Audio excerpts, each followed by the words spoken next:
Örgümü Dediniz kanalımdan dünyadaki tüm dostlara selamlar, sevgiler, saygılar. Örgümü Dediniz kanalıma hepiniz hoş geldiniz. Bu videomda sizlere görmüş olduğunuz mozaik tekniği kullanarak yapmış olduğum bu güzel çiçek desenli motiflerin nasıl yapıldığını anlatmak ve paylaşmak istiyorum. Umarım sever ve beğenirsiniz arkadaşlarım. Beğeni ve yorumlarınızı videomun alt kısmında yapabilir. Ayrıca paylaşımda bulunarak daha çok kişilere ulaşımını sağlayabilirsiniz. Modelimi yaparken 3,25 milim tığ kullandım. Bir de şöyle ihraç fazlası olan bir ip ve Nako Vals'in batik bir ipini kullanarak yaptım arkadaşlarım. Bu siyah olan da bunun siyahıydı arkadaşlar. O çok koyu olduğu için sizlere bu açık renk olanı yaparak anlatmak istedim. Evet, umarım dediğim gibi sever ve beğenirsiniz. Hadi gelin hep birlikte bu güzel çiçek desenli mozaik tekniği kullanarak yapmış olduğum motiflerin nasıl yapıldığına geçelim arkadaşlar. Öncelikle bir halka yapıyorum.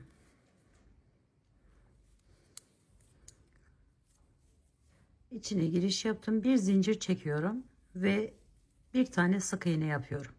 Sonra 2 zincir çekiyorum ve bir tane daha, her bir köşemiz için birer tane sık iğne yapıyoruz. 1 2 zincir, 1 2 zincir,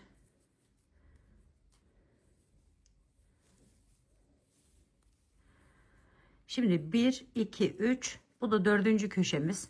Bu köşemizde arkadaşlarım bakın şöyle bir tane zincir çektim, üzerine bir alıyorum ve şurayı iyice çekiyorum şu şekilde. Şu zincir yaptığım yerin içerisinden giriş yapıyorum. Bu ipimi de yukarıya doğru aldım ve hepsini birlikte çekiyorum. Bu şekilde. Daha sonra diğer renk ipime geçiyorum. Bunu buradan bu şekilde tutundum. Bu ipimiz kalıyor.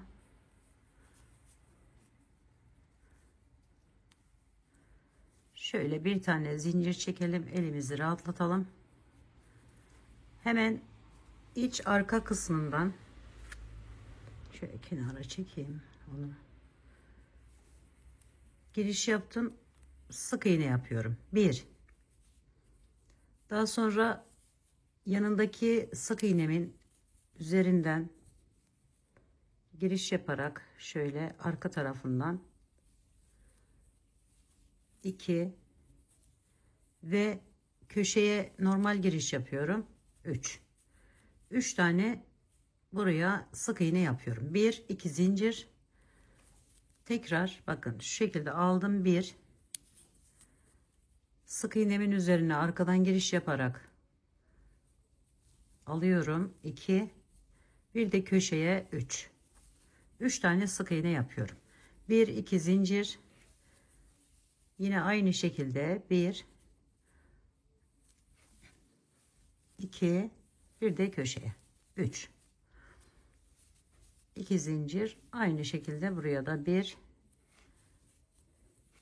2 hemen köşemin içerisinden giriş yaparak üçüncüyü de oraya yapıyorum. Sonra bir tane zincir çekiyorum, üzerine bir alıp bakın şuradan giriş yapıyorum. Bu şekilde bu ipimi yukarıya doğru aldım ve hepsini birlikte çekiyorum. Sonra bu ipimi şöyle alıyorum. Onu değiştirdikten sonra içerisinden normal girişimi yaparak bir tane buraya sık iğnemi yapıyorum. Sonrasında bakın yine şu şekilde olan yerlerin arkalarından alıp sık iğneler ile devam ediyorum. Ve 5 tane köşelerdekiyle birlikte sık iğne yaptım. Sonra tekrar 2 zincir, 1 2 3 4 bir de köşeye 5 2 zincir, aynı şekilde bu sırayı tamamlıyorum.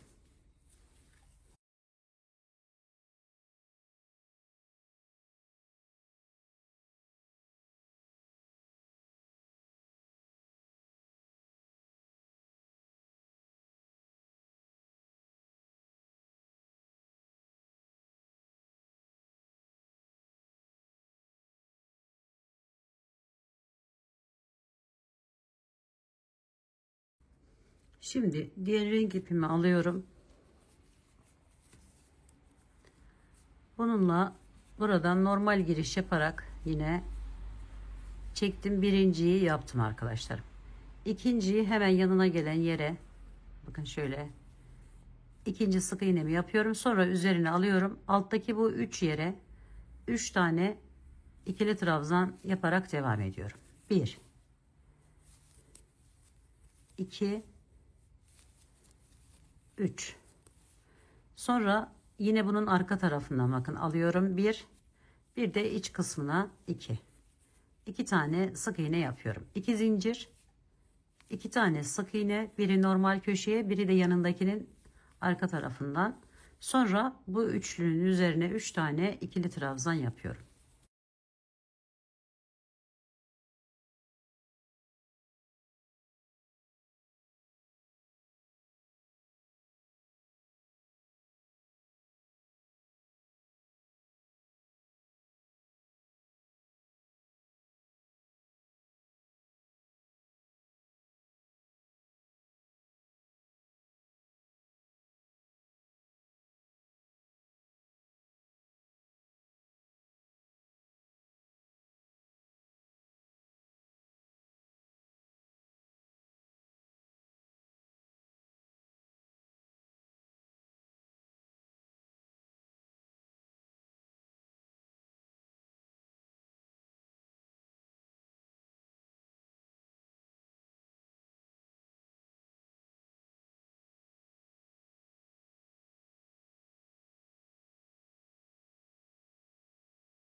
Şöyle tamamladıktan sonra diğer rengimi alıyorum. Onunla değiştirdim. Şimdi arkadaşlarım burada şuradan bakın. Hemen ip değiştirdiğimiz yerin iç kısmından giriş yapıyorum. Hepsini sık iğne ile geçiyorum. Bu şekilde alarak bu sırada bu rengimizle hiç ikili trabzan yapmıyoruz arkadaşlar.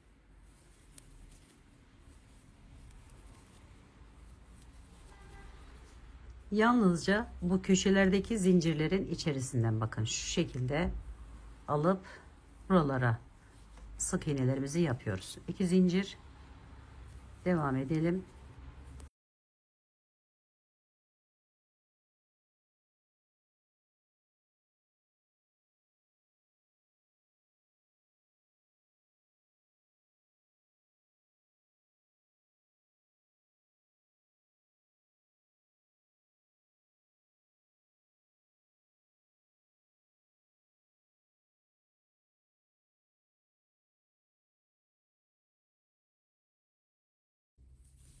Dokuz tane sık iğnemiz oluyor.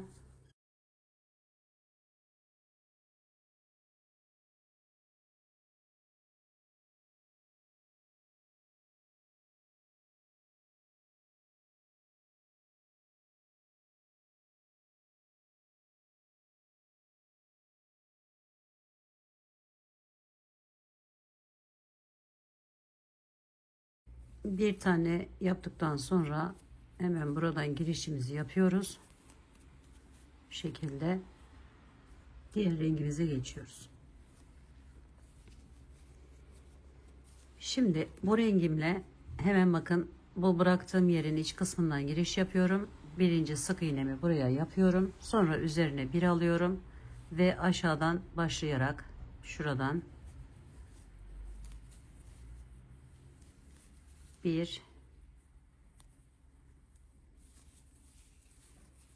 iki, üç, dört, 5 6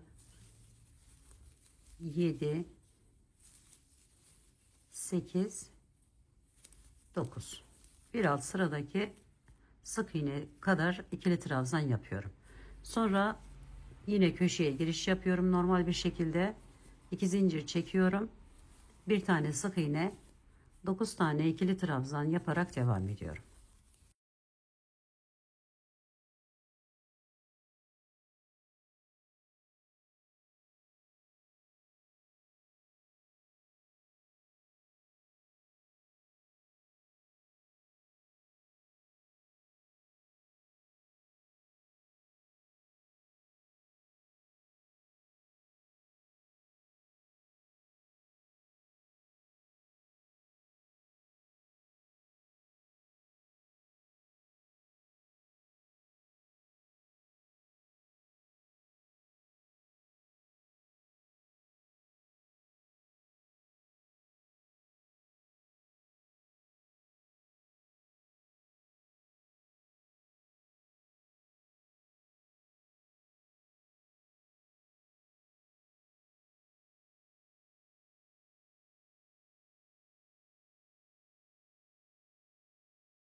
ip değişikliği yapıp bütün hepsini arkadan şu şekilde giriş yapıp hepsine sık iğne yapıyorum arkadaşlar.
Şimdi bir tane buraya sık iğne yaptıktan sonra 3 tane yanına ikili trabzan yapıyorum.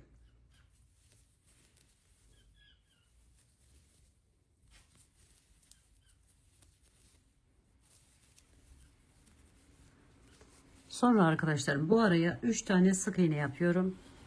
1 2 3, araya 2 tane ikili trabzan yapıyorum. 1 2, sonra tekrar 3 tane ikili trabzan yapıyorum. 1, pardon, sık iğne yapıyorum. 2 3, sonra buraya 3 tane ikili trabzan yaparak devam ediyoruz. 1 2 ve 3. Köşeye geldim. Normal sık iğnemi yapıyorum. 2 zincir çekiyorum. Bir tane sık iğne. 3 tane ikili trabzan. 1 2 3, sonra 3 tane sık iğne,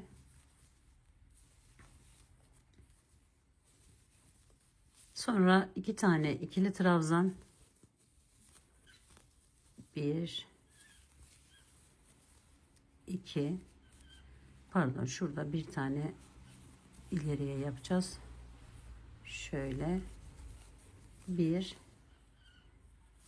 2, 3 tane sık iğne, tekrar 1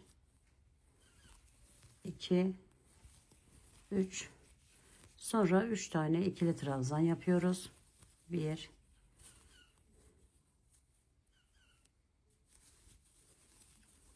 2 ve 3. Sık iğne, diğer kenarları da bu şekilde devam ediyoruz.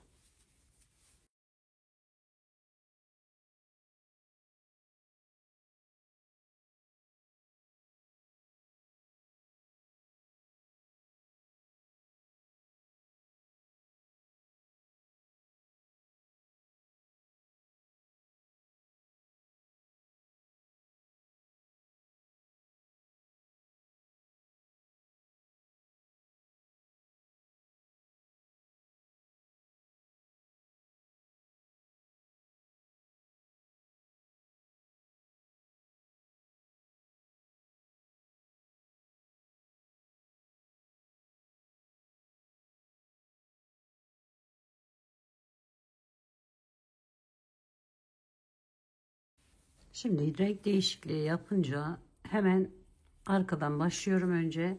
Şöyle devam ediyorum sık iğneler ile 1 2 3 4 5 tane sık iğne yaptım. Sonra üzerine bir alıyorum. Bu arada bıraktığımız 3 yere 3 tane ikili trabzan yapıyorum. Çiçeğimizin alt kısmına başlamış olduk arkadaşlar. Şu modelden de şöyle göstereyim. Şuraya başladık. 3 3 2 tane 3 ikili trabzan yapıyoruz buraya. Şöyle üçlü ikili trabzan yapıyoruz 3 tane arkadaşlar. Sonra 5 tane sık iğne 1 2 3 4 biri de zincirimizin içerisine 5. Sonra 2 tane zincir, tekrar devam ediyorum. 1 2 3 4 5. Sonra 3 tane ikili trabzan yapıyorum.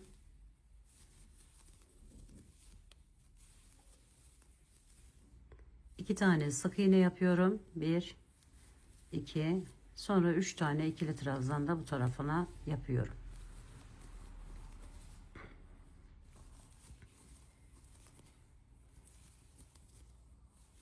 Beş tane sık iğne ile diğer kenarları da aynı şekilde tamamlıyorum.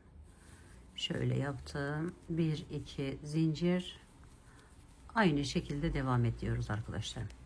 Bakın şöyle bir görüntü elde ediyoruz bu sıramızda. O rengimi tamamladıktan sonra bakın şöyle bir görüntü elde ettim.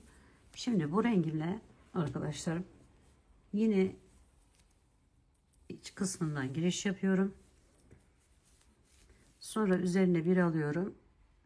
3 tane ikili trabzan yapıyorum. 1 2 ve 3. Sonra buraya arkadaşlar sık iğneler ile devam ediyorum. 1 2 3 4 5 6 7 8 9 10 11 12 bu şekilde. Evet, şimdi yine üzerine bir alıp kalan üçüne 3 tane ikili trabzan yapıyorum. 1 2 3. Sonra normal giriş yaparak sık iğnemi yaptım. 1 2 zincir çektim. Tekrar devam ediyorum. 1 tane sık iğne, 3 tane ikili trabzan, 1 2 3, sonra 12 tane sık iğne yaparak devam ediyorum.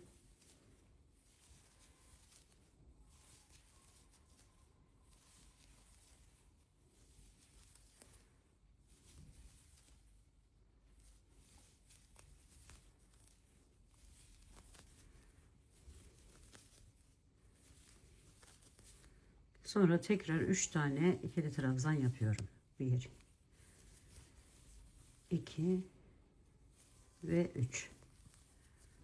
Sık iğnemi yapıp köşeye 2 zincir çekiyorum ve tekrar aynı şekilde diğer iki kenarı da tamamlıyorum arkadaşlar. Şimdi diğer rengime geçiyorum. Hemen şöyle iç kısmından alarak sık iğnemi yapıyorum. Normal içinden alarak devam ediyorum arkadaşlarım. Ve buradan sık iğne yaparak devam ediyorum. 1 2 3 4. Bu aradaki 12 tane sık iğnenin üzerine 12 tane ikili trabzan yapıyorum. 1 2 3 4 5 6 7, 8, 9, 10, 11 ve 12. Sonra sık iğne ile devam ediyorum. 1, 2, 3, 4 ve içine arkadaşlar bakın zincirin şöyle arasına, köşeme giriş yaparak sık iğnemi yapıyorum. Şuraya başlamış oluyoruz artık yaprağımızı yapmaya. Sonra iki tane zincir çektim. Tekrar sık iğnemi içerisine yaptıktan sonra 4 tane sık iğne ile devam ediyorum. O kenarı da birlikte yapalım. 12 tane ikili trabzan yaparak devam ediyorum.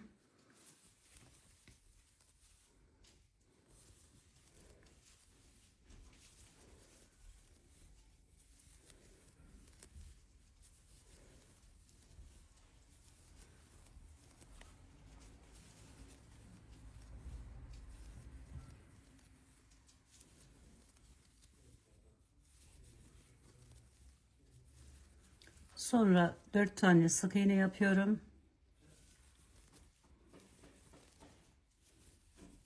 Ve köşeme geçip normal sık iğnemi yapıyorum. 2 zincir çekip yine aynı şekilde diğer kenarları da tamamlıyorum arkadaşlar. Birinci sık iğnemden sonra hemen yanına bir sık iğne daha yapıyorum. Sonra bu üçünün üzerine 3 tane ikili trabzan yapıyorum arkadaşlar. 2 ve 3. Sonra bu 12'nin üzerine 12 tane sık iğne yaparak devam ediyorum.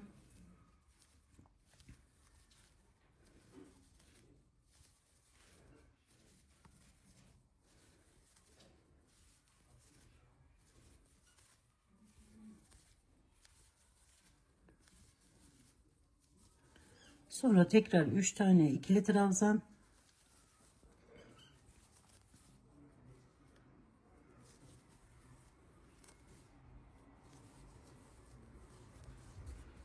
Sonra bir tanesini buraya sık iğne, bir de zincirin içine arkadaşlar, yani şöyle alarak sık iğnemi yapıyorum.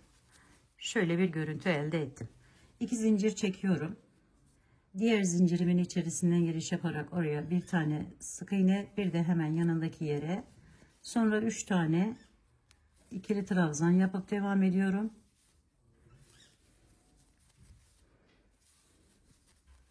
Sonra 12 tane sık iğne yapıyorum.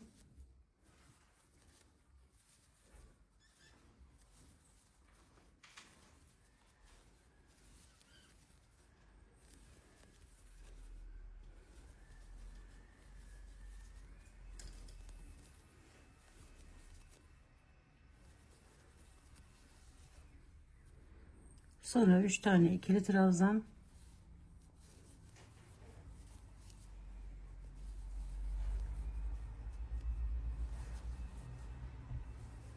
Sonra 2 tane sık iğne yapıp diğer kenarları da aynı şekilde tamamlıyorum. Bir tane sık iğneden sonra üzerine bir alıyorum, aşağıya iniyorum, şöyle buradan giriş yaparak buraya bir tane ikili trabzan yapıyorum. Sonra buradan başlıyorum.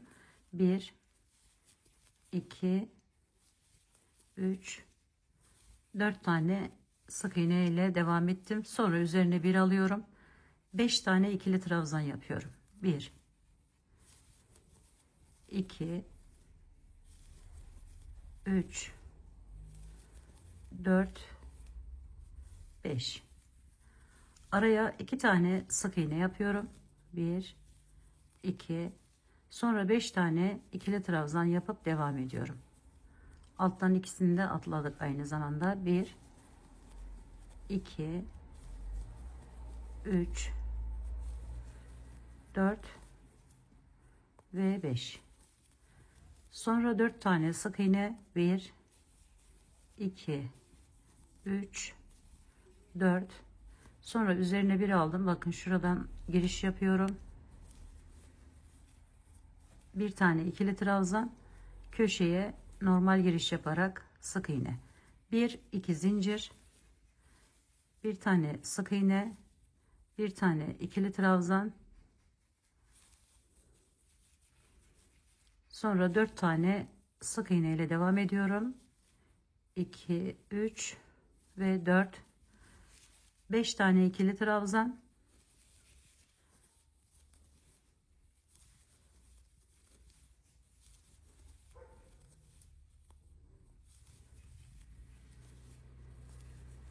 İki tane sık iğne.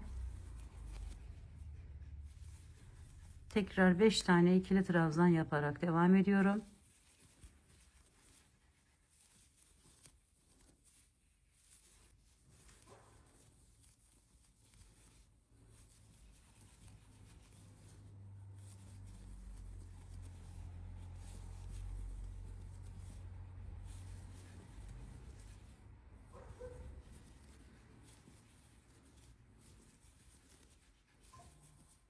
Dört sık iğnemi yaptım. Bir tane ikili trabzan yapıyorum ve içerisinden sık iğnemi yapıyorum. Bu diğer iki kenarı da bu şekilde tamamlıyorum. Evet, diğer rengime geçtim arkadaşlarım. Şimdi içinden normal zincirimin bakın şöyle yaparak bir tane sık iğne buraya yapıyorum. Şöyle hemen yanına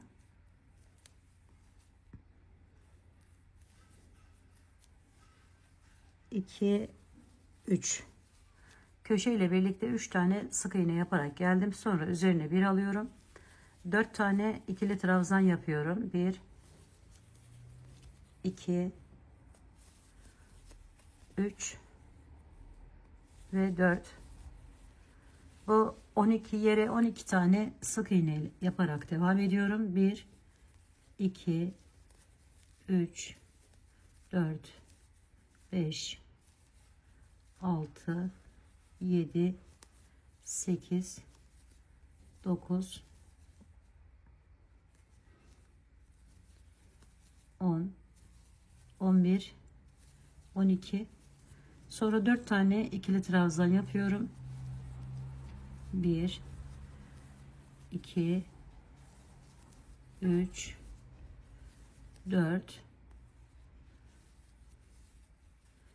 İkisini bir tanesini ikili trabzanımın üzerine, arkadan yine bir tanesini hemen yanındaki sık iğnemin üzerine, sonra ortadan giriş yaparak bakın şöyle buraya bir tane sık iğne yapıyorum. 2 zincir çektim. Tekrar bir tane sık iğne daha yapıyorum buraya. 2 tane de yanından devam ediyorum. 1, 2, sonra 4 tane ikili trabzan yapıyorum.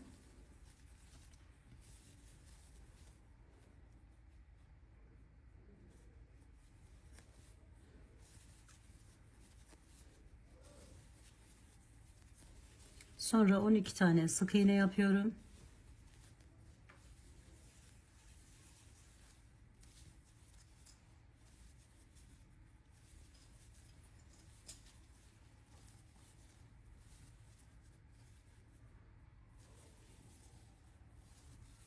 Sonra 4 tane ikili trabzan.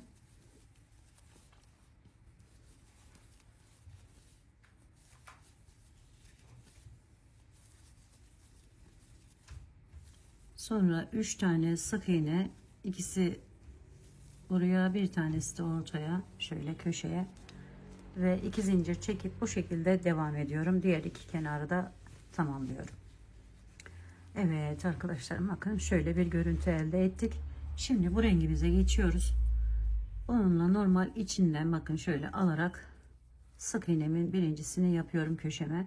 Sonra yanındakinin üzerine şu şekilde yapıyorum. Sonra üzerine bir alıp alttaki bakın şu yerden giriş yapıyorum. Buraya bir tane ikili trabzan yapıyorum. Sonra bir tane sık iğne hemen buraya ve devam ediyorum. 1, 2, 3, 4, 5.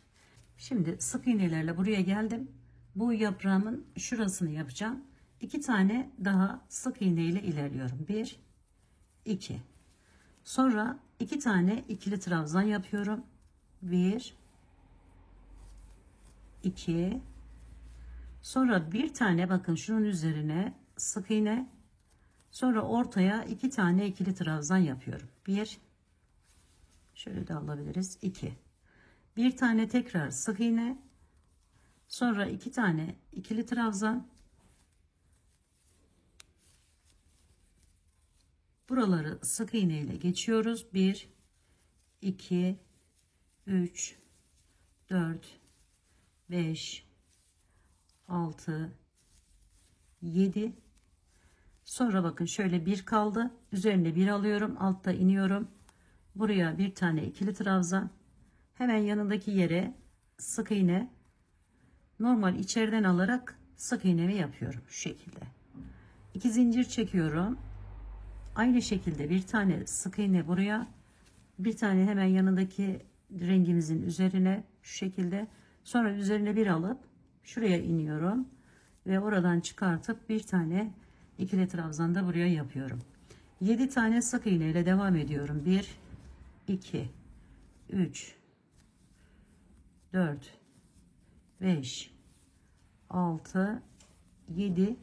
Sonra 2 tane ikili trabzan yapıyorum. 1, 2, bir tane sık iğne yapıyorum. 2 tane ikili trabzan yapıyorum. 1, 2, bir tane sık iğne yapıyorum. 2 tane ikili trabzan yapıyorum. 2, sonra 7 tane sık iğne yaparak devam ediyorum. 2, 3, 4, 5, 6, 7. Sonra bir tane ikili trabzan, bir tane buraya sık iğne, bir de içine sık iğne yapıp 2 zincir çekip aynı şekilde diğer iki kenarı da tamamlıyorum. Bu sırayı da tamamladıktan sonra bakın şöyle, şimdi bunu arkadan alıp birinci sık iğnemizi buraya yapıyoruz. Sonra arkadan yine devam ediyorum. 3 ve 4. 4 tane sık iğne yaptım. Sonra üzerine bir alıyorum. Buraya 5 tane ikili trabzan yapıyorum. 1, 2, 3, 4 ve 5. Sonra yine 12 tane sık iğne yaparak devam ediyorum araya.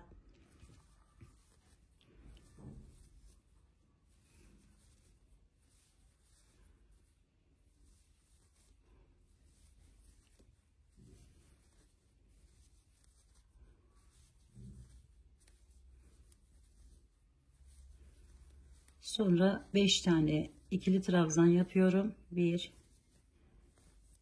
2, 3, 4 ve 5. Sonra 1, 2, 3, bir de zincirimin içerisine 4. 2 zincir, tekrar 4 tane sık iğne. 1, 2, 3, 4. Sonra 5 tane ikili trabzan.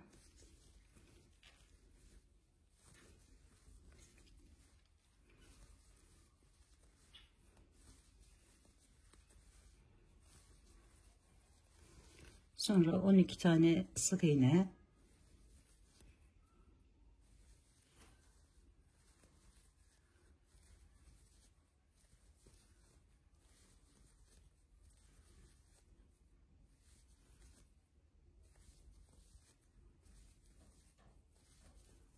Tekrar 5 tane ikili trabzan.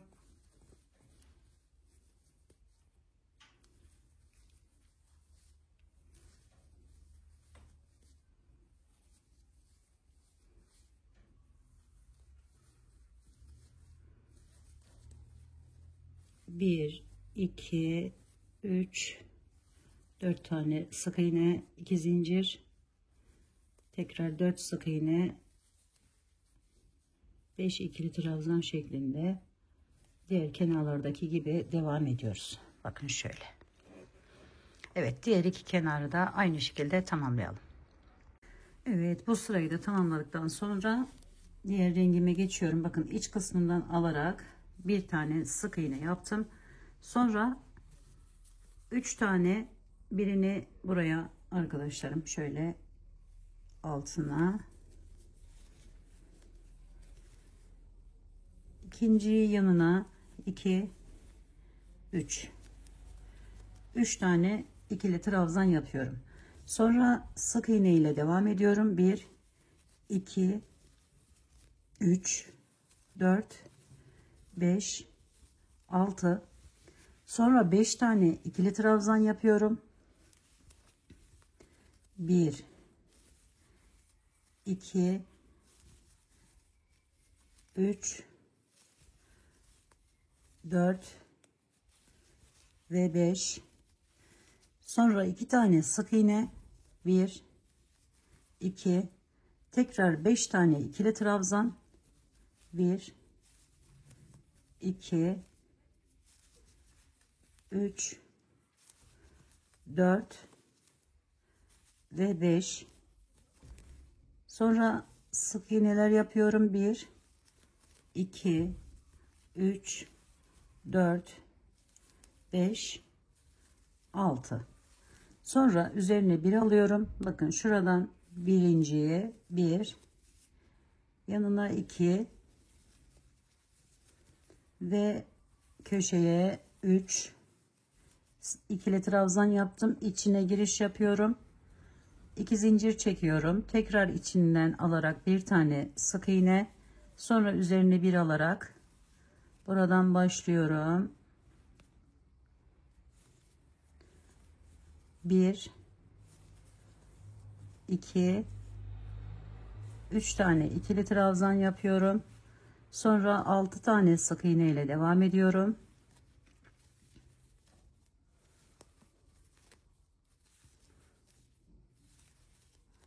Sonra 5 tane ikili trabzan.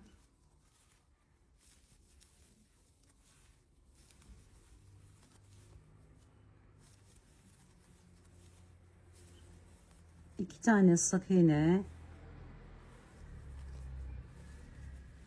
Tekrar 5 tane ikili trabzan yapıyorum.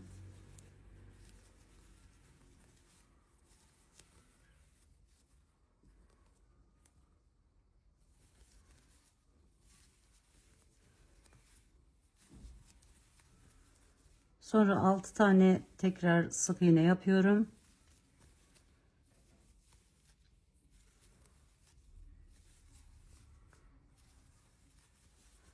Sonra 3 tane ikili trabzan yapıyorum.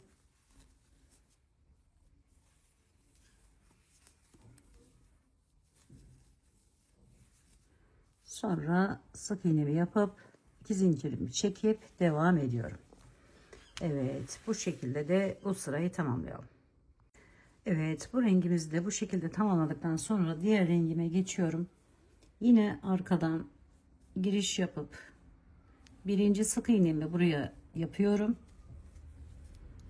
Sonra sık iğneler ile devam ediyorum. 2 3 4 5. Sonra buraya 6 tane ikili trabzan yaparak devam ediyorum. 1 2 3 4 5 6. Sonra yine 12 tane arkadaşlar buraya sık iğne yaparak devam ediyoruz.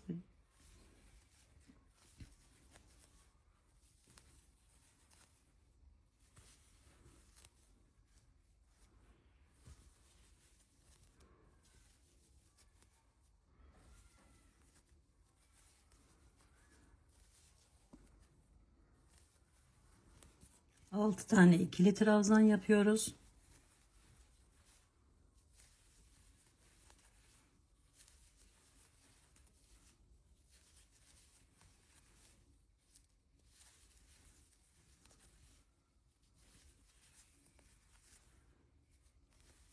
Sık iğneler ile devam ediyoruz. 2 3 4 ve 5 zincirimizin içinden giriş yapıp alıyoruz sık iğnemizi köşedekine. 2, 3, 4, 5 tane sık iğne, 6 tane ikili trabzan. Aynı şekilde devam ediyoruz arkadaşlar. 2, 3, 4,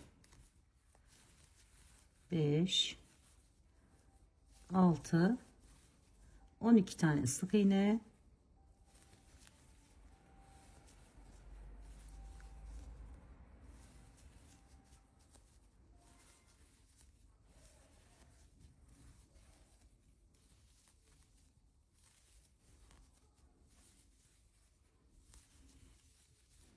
tekrar 6 tane ikili trabzan,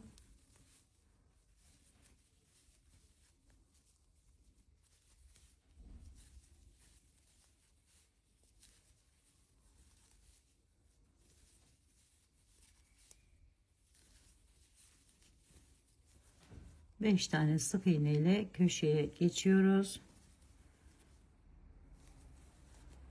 ve 5, 2 zincir çekip aynı şekilde diğer kenarları da tamamlıyoruz. Evet arkadaşlarım, şimdi bu köşeden başlıyorum, diğer rengime geçtim.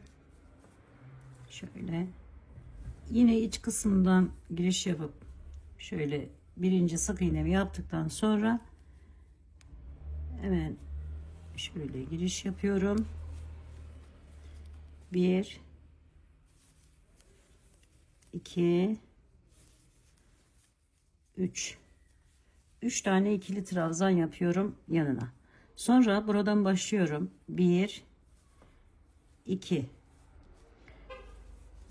3, 4, 5, 6, 7, 8. 8 tane sık iğne ile geldim. Daha sonra bu 12 yere tıpkı burada altta yaptığımız gibi 12 tane ikili trabzan yaparak devam ediyorum.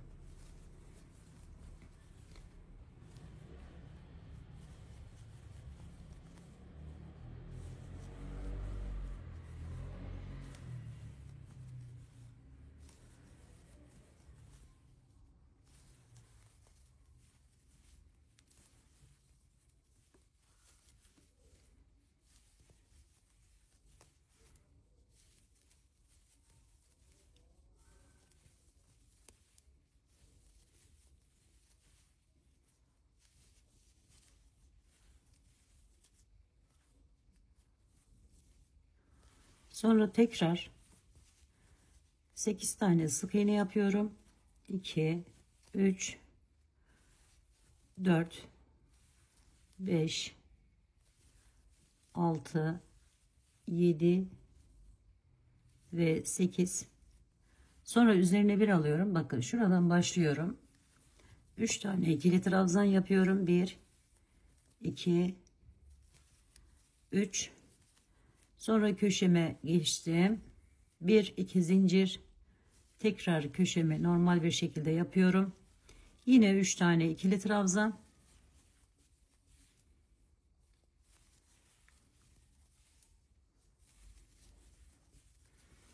Sekiz tane sık iğne.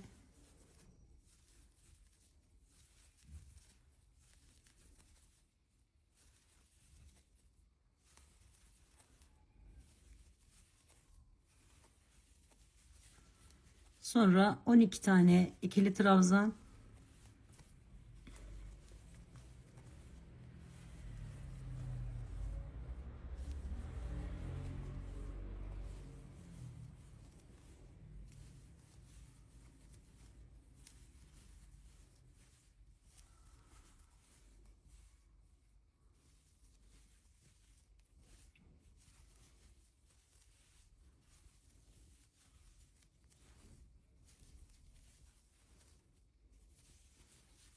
Tekrar 8 tane sık iğne.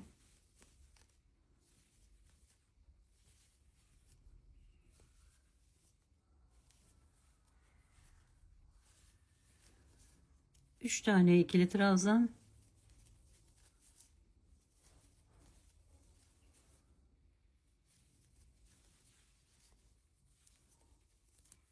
İki zincir, tekrar aynı şekilde yaparak devam ediyoruz.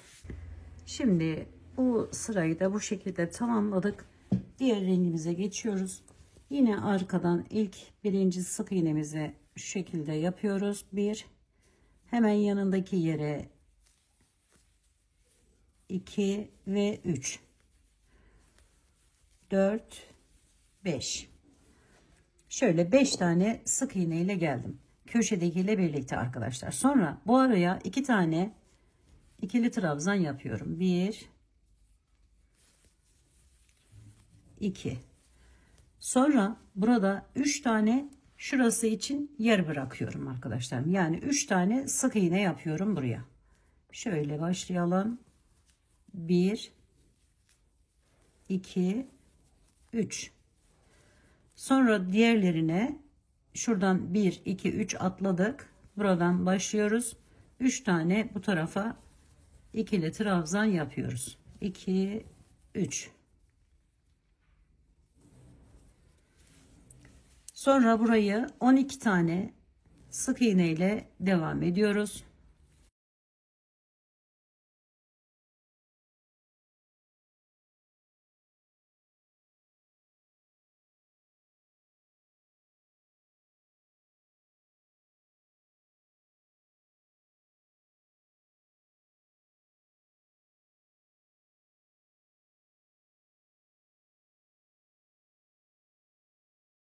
Üç tane ikili trabzanla devam ediyorum. 2, 3. Sonra 3 tane sık iğne yapıyorum. 1, 2, 3. Sonra üzerine bir alıp 2 tane ikili trabzan yapıyorum. 1, 2. Sonra diğerlerini sık iğne ile devam ediyorum. 2, 3, 4. Bir de zincirimin içerisinden köşe 5. 2 zincir çekiyorum. Tekrar 5 tane sık iğne. 1, 2, 3, 4, 5. 2 tane ikili trabzan yapıyorum. 3 tane sık iğne yapıyorum. 3 tane ikili trabzan yapıyorum.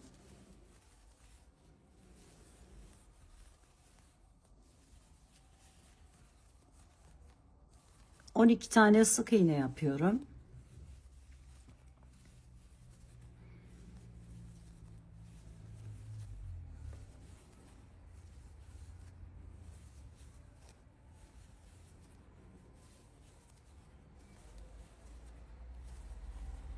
Üç tane tekrardan ikili trabzan.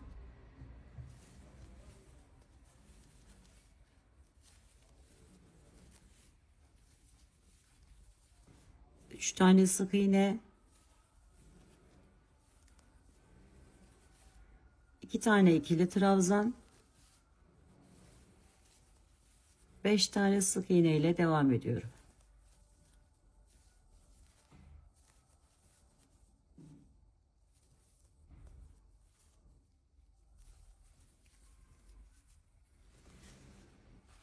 Bakın şöyle bir görüntü elde edeceğiz. Bu şekilde diğer iki kenarı da tamamlıyoruz. Evet arkadaşlarım, şimdi bu sırayı da bu şekilde tamamladıktan sonra diğer rengime geçiyorum. Yine şu kenardan hemen köşenin içerisinden giriş yaparak birinci sık iğnemi yaptım. Sonra üzerine bir alıyorum ve buraya 2 tane ikili trabzan yapıyorum.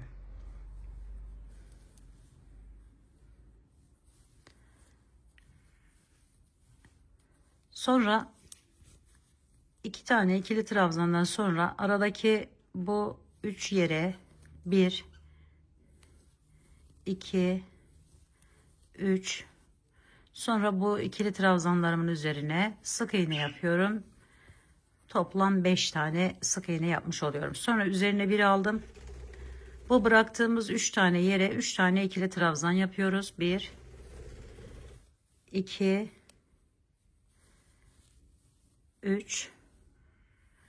Sonra yine 3 tane önce sık iğnemizi yapıyoruz. Buraya geldiğimizde 2 tane sık iğne ile ilerliyoruz. Yani toplamda yine 5 tane sık iğne yapmış oluyorum. Sonra üzerine bir aldım. İkisini atlıyorum. Buradan başlıyorum. 3 tane ikili trabzan yapıyorum. 1 2 3. Arada 2 tanesini sık iğne yapıyorum. 1 2. Sonra 3 tane yine ikili trabzan yapıyorum. 1 2 3. 5 tane sık iğne ile devam ediyorum. 1 2 3 4 5. 3 tane sık iğne yapıyorum. 1 2 3. Sonra tekrar sık iğneler yaparak devam ediyorum. 2 3 4 5. Son ikiye yine şöyle üzerine bir aldım. 1 ve zincirimin diğer tarafı 2. Sonra bir tane sık iğne, 2 zincir, bir sık iğne. Aynı şekilde devam ediyoruz. 2 tane ikili trabzan.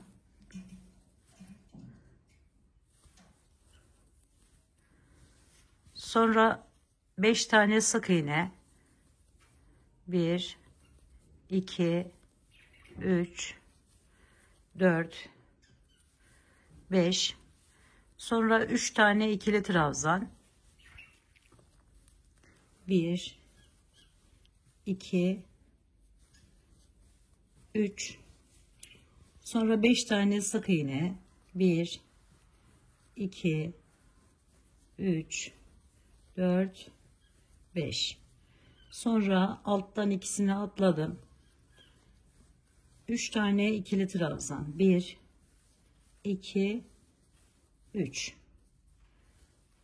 1 2 sık iğne, 3 tane ikili trabzan. 1 2 3 5 tane sık iğne. 1 2 3 4 5.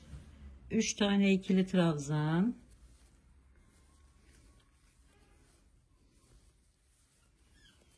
Sonra 5 tane sık iğne. 2 3 4 5. 2 tane ikili trabzan. 1 2. Bu ikinci kenarı birinci kenarı yaparken anlayan arkadaşlarım buraları geçebilir arkadaşlar. Bakın şöyle bir görüntü elde ediyoruz. Şimdi diğer iki kenarı da aynı şekilde tamamlıyoruz. Evet, bakın şöyle bir görüntü elde ettik. Şimdi diğer rengimize geçiyoruz. Yine ilkini arkadan şöyle alıp sık iğne yapıyoruz. Sık iğneler ile devam ediyoruz.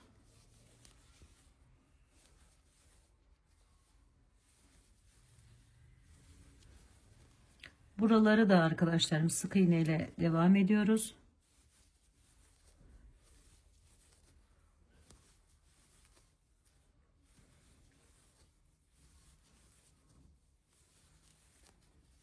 Evet, buraya geldim. Buraya 5 tane ikili trabzan yapıyorum. 1 2 3 4 ve 5.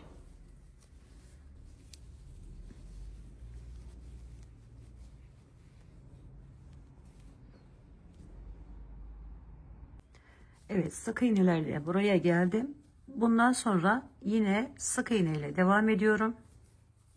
1 2 3.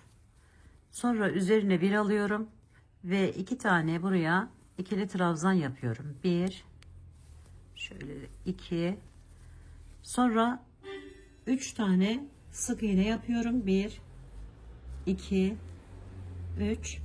Aradaki boş bıraktığımız yere 2 tane ikili trabzan yapıyoruz. 1, 2. Sonra yine 1, 2, 3 sık iğne yaptım. Arada 2 bıraktığımız yere 2 tane ikili trabzan yapıyorum. 1, şöyle 2. Sonra sık iğneler ile köşeye kadar devam ediyorum. Hiç ikili trabzan yapmadan.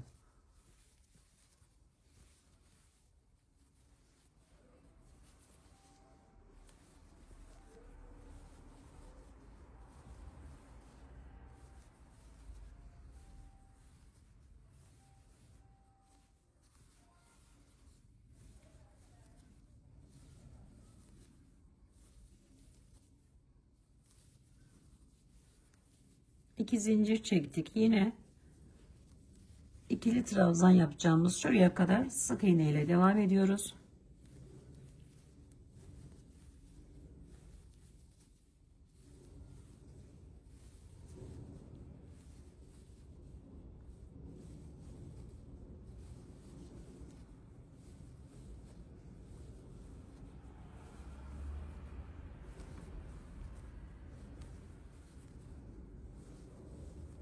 ...15 tane toplamda.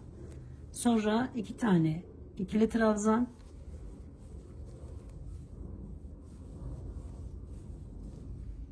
3 tane sık iğne, 2 tane ikili trabzan, 3 tane sık iğne ve 2 tane ikili trabzan,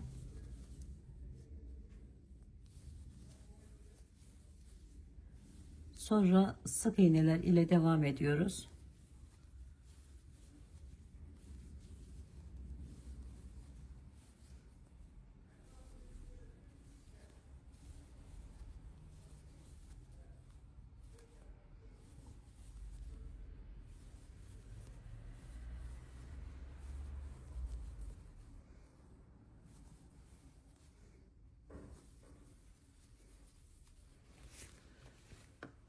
Bakın şöyle bu sırayı da bu şekilde tamamlıyoruz. Evet, şimdi bu sıramızda tamamladık. Diğer rengimize geçiyoruz. Şöyle aldım. Sık iğnemi normal bir şekilde yaptıktan sonra buradan başlıyorum arkadaşlarım. İkili trabzanlar yaparak devam ediyorum.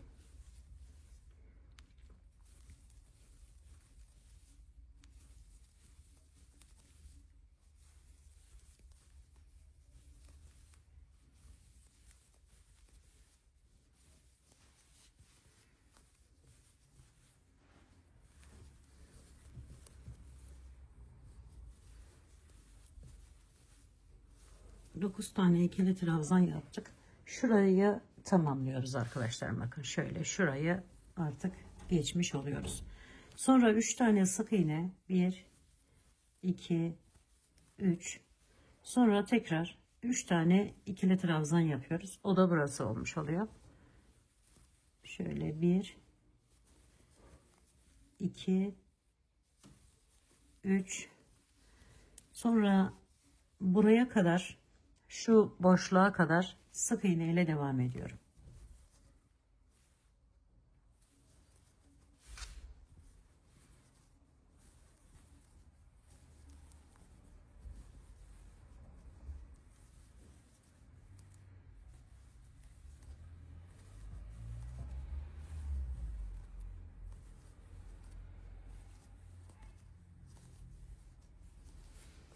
Sonra 3 tane ikili trabzan yapıyorum.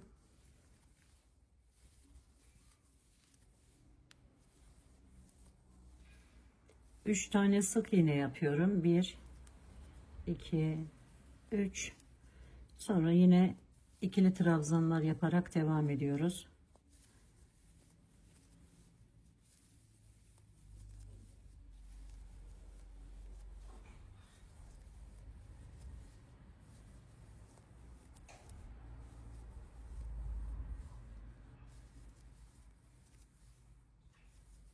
9 tane tamamladık arkadaşlar. Şimdi tekrar köşeden normal girişi yaptık. Sık iğnemizi yaptık. 2 zincir çektik. Tekrar sık iğnemizi yaptık. Yine 9 tane ikili trabzan yaparak devam ediyoruz.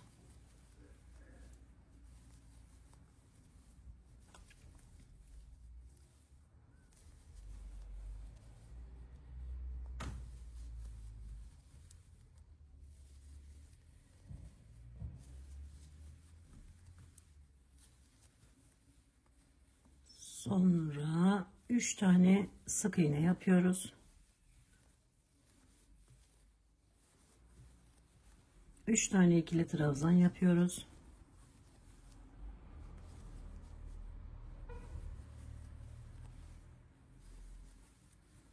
Arayı sık iğne ile geçiyoruz.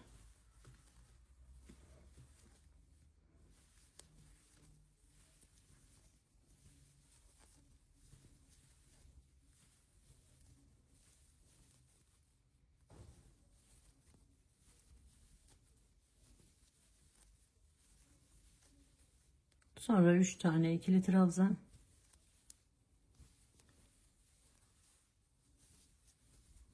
Üç sık iğne.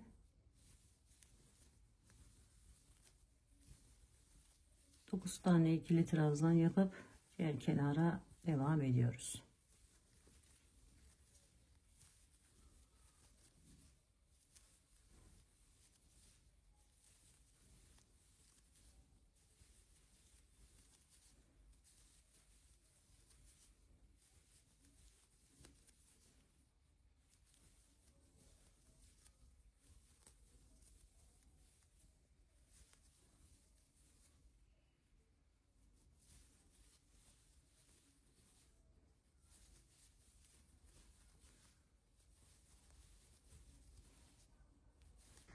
Evet arkadaşlarım, bu rengimi de bakın bu şekilde tamamladım.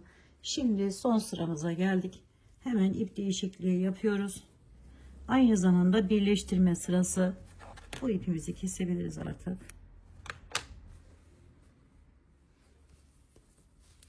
Şimdi normal köşemin içerisinden normal bir şekilde alıyorum. Zincirimin içinden değil.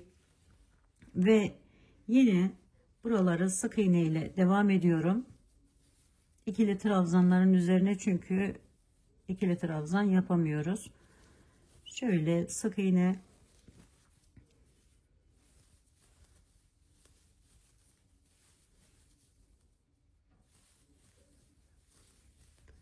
bunu yaparken bir yandan da birleştirme işlemini yapabiliriz arkadaşlarım.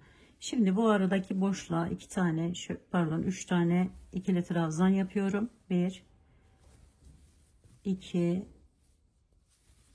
3, sonra yine 3 tane sık iğne yapıyorum. 1 2 3, sonra ikili trabzanlar yapıyorum bu aradaki boşluklara.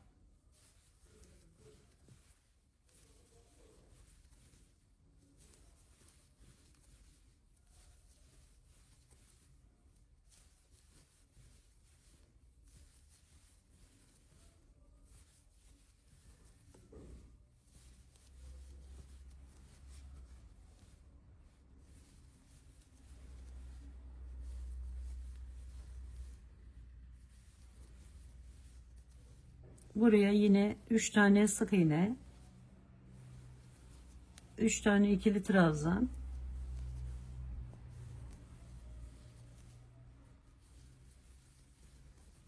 burayı da sık iğne ile tamamlıyoruz.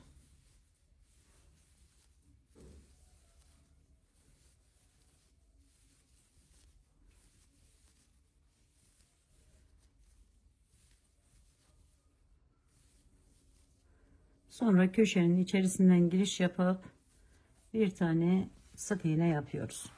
Ve bakın bu şekilde gelmiş oluyor. Şimdi diğer kenarlarda aynı şekilde devam edelim. Evet, son yere geldim. 2 tane zincirimi çektim ve buradan giriş yapıyorum. Şöyle kaydırarak bağlıyorum. Artık bu ipimizi de kesebiliriz arkadaşlar. Evet, motif çalışmamızı bu şekilde tamamlamış olduk. Şimdi bir buhar ütüsü yapın derim arkadaşlarım. Ki daha düzgün. Bakın bu böyle daha düzgün duruyor. Evet, bunu da yapalım ve artık tamamen tamamlamış olalım. Evet arkadaşlarım, bu videomda da gördüğünüz üzere bu güzel çiçekli desenin nasıl yapıldığını sizlere anlatmak, paylaşmak istedim. Umarım sevmiş ve beğenmişsinizdir. Yapacak olan arkadaşlarıma şimdiden kolaylıklar diliyorum. Örgümü dediniz kanalıma abone olmayı, beğenmeyi, yorum yapmayı, paylaşımda bulunmayı unutmazsanız çok mutlu olurum. Bir dahaki en farklı, en değişik örgü model, teknik ve tasarımlarında görüşmek üzere. Hoşça kalın, sağlıkla kalın, Allah'a emanet olun arkadaşlar.